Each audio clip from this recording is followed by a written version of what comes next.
আবার সাজিয়ে voter card অভিযুক্ত বাংলাদেশের শোলখালীর করিম গাজী। অনুপ্রবেশের পর কয়েক বছর হিঙ্গলগঞ্জে বসবাস।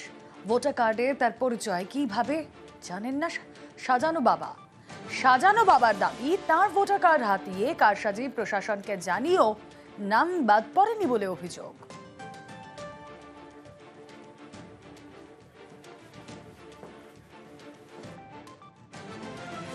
ওনার ছেলের নাম যেখানে আছে মানে করিম গাজী, এটা কি? ও করিম হচ্ছে বাংলাদেশের ছেলে। আচ্ছা, এখানে কিভাবে মানে ভোটার কার্ড মানে করলো, ভোটার লিস্টে কিভাবে নাম হলো? আমার কার্ডটা কিভাবে নিয়েছে কিন্তু আমি জানি না।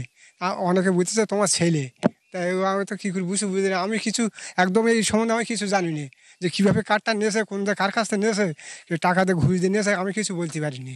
বললো যে কুড়িয়েতে যাবো, তা তোমার কার্ডগুলো দাও। আমার কাছে কিছু বলে না, আমার কাছে কার্ড চাইছিল, আমি বললাম না আমি দিতে পারবো না। তারপরে অনলাইন থেকেও তুলে নিয়েছে। কোথাও নদী থেকে বালি চুরি, কোথাও আবার নদীর বালি পাথর এবং পাড়ের মাটি তুলে পাচার। জলপাইগুড়ির নাগরাকাটা এবং উত্তর দিনাজপুরের ইসলামপুরে নদী পাড়ে বাড়ছে ক্ষোভ।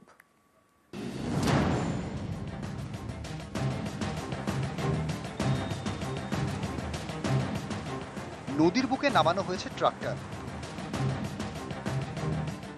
এই ট্রাক্টরে তোলা হচ্ছে বালি এবং পাথর। নদী পাড়ের মাটিও কাটা হচ্ছে, তারপর পাচার। এ ছবি জলপাইগুড়ির নাগরাকাটার। নাগরাকাটার গা ঘেঁষে বই গিয়েছে জল ঢাকা। বর্ষার সময় নদী থেকে বালি তোলা নিষিদ্ধ করেছে সেচ দপ্তর, কিন্তু নাগরাকাটায় অন্য ছবি। দিনে দুপুরে নদীর বুকে নামানো হয়েছে একের পর এক ট্রাক্টর, তাতে বালি পাথর বোঝাই করে পাচার হয়ে যাচ্ছে। প্রতিনিয়ত এই কাজটা হচ্ছে এবং সেখানে আপনারা জানেন যে সেখানে কোনো রয়্যালটি নেই, সেখান থেকে বালি তোলা যায় না। তারপরেও সরকারি ঘোষণা, শুধু নামেই সরকারি ঘোষণা, প্রশাসনের মদতে, তৃণমূল কংগ্রেসের নেতাদের সৌজন্যে এইভাবে অবাধে লুট হচ্ছে। এটা সারা নাগরাকাটা নয়, সারা জলপাইগুড়ি জেলায় এইভাবে অবাধে লুট হচ্ছে। অবশ্যই জেলা প্রশাসন এটা কড়া পদক্ষেপ নেবে এবং কে বা কাহারা জড়িত এটা খুবই দুঃখজনক। যে পুলিশ আরও কড়া পদক্ষেপ নেওয়া উচিত এবং এই ব্যাপারে প্রশাসনের কাছে আমরা আরও হস্তক্ষেপের দাবিও করব।